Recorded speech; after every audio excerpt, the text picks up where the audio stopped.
परमहंस सद्गुरू स्वामी मकरंदनाथ महाराज यांचं प्रवचन 1 मे. कृतार्थ जीवनाचा पाया.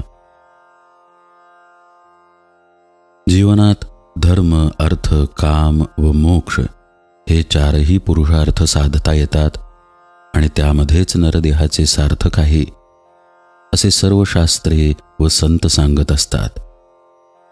त्यातील पहिले 3 पुरुषार्थ धर्म, अर्थ व काम हे साधणे, याचाच अर्थ प्रपंच उत्तम प्रकारे करणे.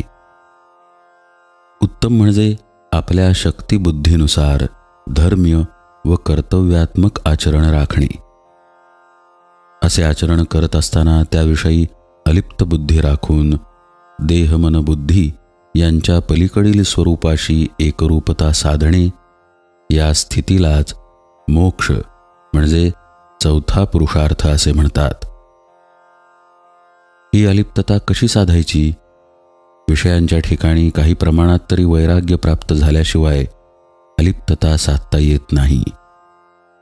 तसेच हे वैराग्य देखील आत्मानात्मविवेक जागृत झाल्याशिवाय येत नाही. आत्मानात्मविवेक याचा अर्थ शाश्वत व अशाश्वत या संबंधी विवेक.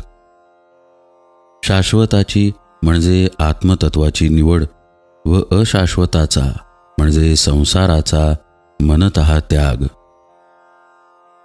पुढील काही कारणांमुळे आत्मानात्मविवेक जागृत होऊ शकतो.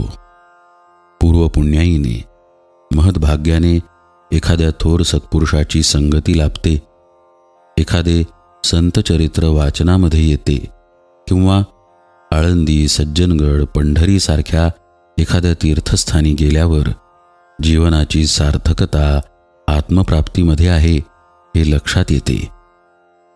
क्वचित कधी आपल्या नातेवाईकाला किंवा जवळच्या मित्राला झालेला दुर्धर आजार, अपघात किंवा आकस्मिक मृत्यू यामुळे मन अंतर्मुख होते. जीवनाची क्षणभंगुरता प्रकर्षाने जाणवते.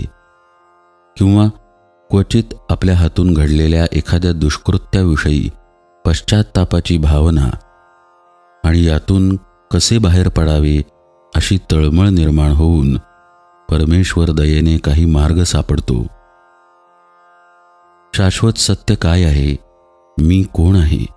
संसाराचे स्वरूप, भगवंतांचे स्वरूप काय? अशा अनेक प्रश्नांची उत्तरे शोधण्यासाठी सद्ग्रंथांचे वाचन, श्रवण, मनन इत्यादी मार्ग हाताळले जातात. यातूनच पुढे मोठ्या पुण्याईने, परमभाग्याने एखाद्या थोर सत्पुरुषाचा अनुग्रह लाभतो.